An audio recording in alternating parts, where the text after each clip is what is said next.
In today's video, I am going to answer the question, why do bitcoins have value? Bitcoin, or BTC USD, is often referred to as digital currency and as an alternative to central bank controlled fiat money. However, the latter is valuable because it is issued by a monetary authority and is widely used in an economy. Bitcoin's network is decentralized, and the cryptocurrency is not used much in retail transactions. One can argue that Bitcoin's value is similar to that of precious metals. Both are limited in quantity and have select use cases. Precious metals like gold are used in industrial applications, with Bitcoin underlying the technology. The blockchain has some application across the financial services industries. Bitcoin's digital provenance means that it might even serve as a medium for retail transactions one day. Why traditional currencies have value? There are 6 key attributes to a useful currency: scarcity, divisibility, acceptability, portability, durability, and resistance to counterfeiting, uniformity. These qualities allow currency to find widespread use in an economy. They also limit monetary inflation and ensure that the currencies are secure and safe to use. Currency is useful if it works as a store of value, or to put it differently, if it can reliably maintain its relative value over time. Throughout history, many societies used commodities or precious metals as methods of payment because they were considered to have relatively stable value. Rather than carry around cumbersome quantities of cocoa beans, gold, or other early forms of money, societies eventually turned to minted currency as an alternative. The first such currencies used metals like gold, silver, and bronze, which had a long shelf life and little risk of depreciation. Assigning value to currencies is a matter of debate. Initially, their value comes from strict physical properties. For example, gold's value comes from the cost of extraction and certain qualitative factors, such as luster and purity content. In the modern age, government-issued currencies often take the form of the paper money, which does not have the same intrinsic security and precious metals. For a long time, the value of paper money was determined by the amount of gold backing it. Even today, some currencies are representative, meaning that each coin or note can be directly exchanged for a specified amount of commodity. The idea of currency value began changing in the 17th century. Prominent Scottish economist John Law wrote that money currency issued by a government or monarch is not the value for which goods are exchanged, but the value by which they are exchanged. In other words, the value of a currency is a measure of its demand and its ability to stimulate trade and business within the outside an economy. This thinking hews closely to the modern credit theory for monetary systems.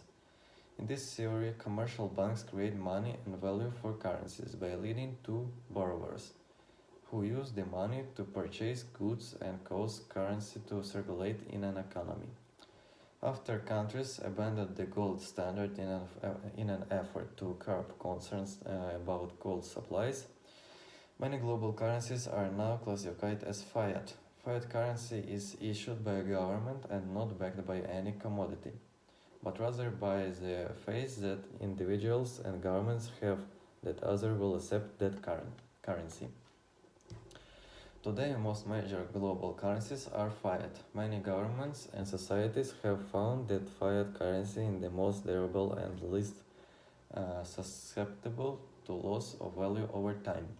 The value of fiat currencies is a function of their demand and supply. The United States dollar is considered valuable because of the world's biggest economy uses it and it dominates the flow of payments in the international trade.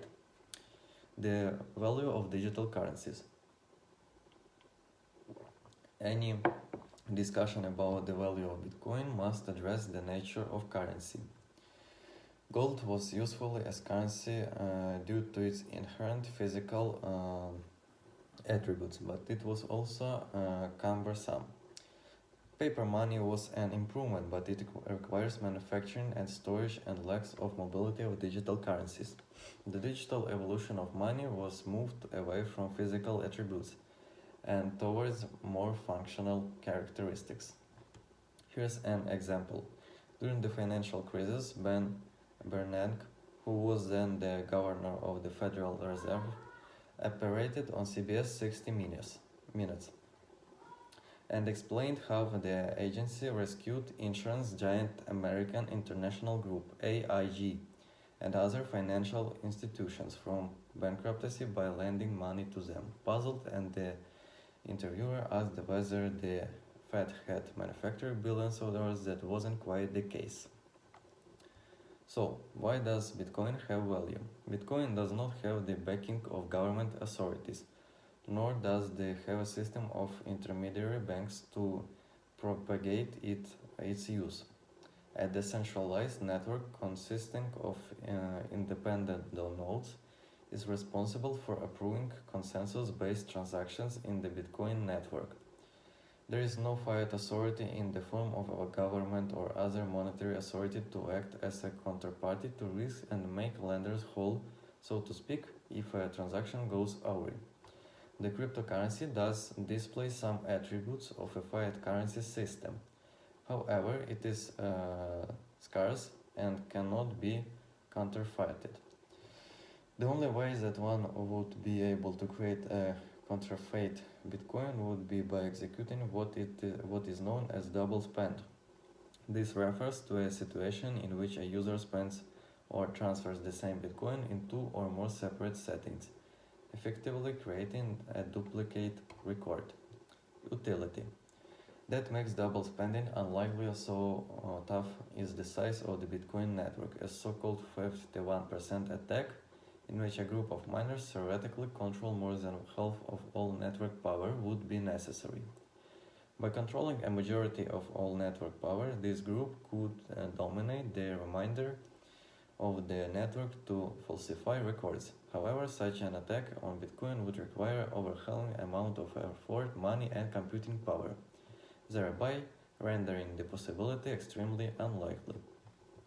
But Bitcoin often fails the utility test because people rarely use it for retail transactions. The main source of value for Bitcoin is scarcity. The argument for Bitcoin's value is similar to that of gold, a commodity that shares characteristics with the cryptocurrency. The cryptocurrency is limited to a quantity of 21 million. Bitcoin is much more divisible than fiat currencies. One Bitcoin can be divided into up 8 decimal places, with constituent units called satoshis. Most fiat currencies can only be divided into 2 decimal places for everyday use. If Bitcoin's price continues to rise over time, users will a tiny fraction of Bitcoin will still be able to make transactions with a cryptocurrency. The development of side channels such as the Lightning Network may further boost the value of Bitcoin's economy.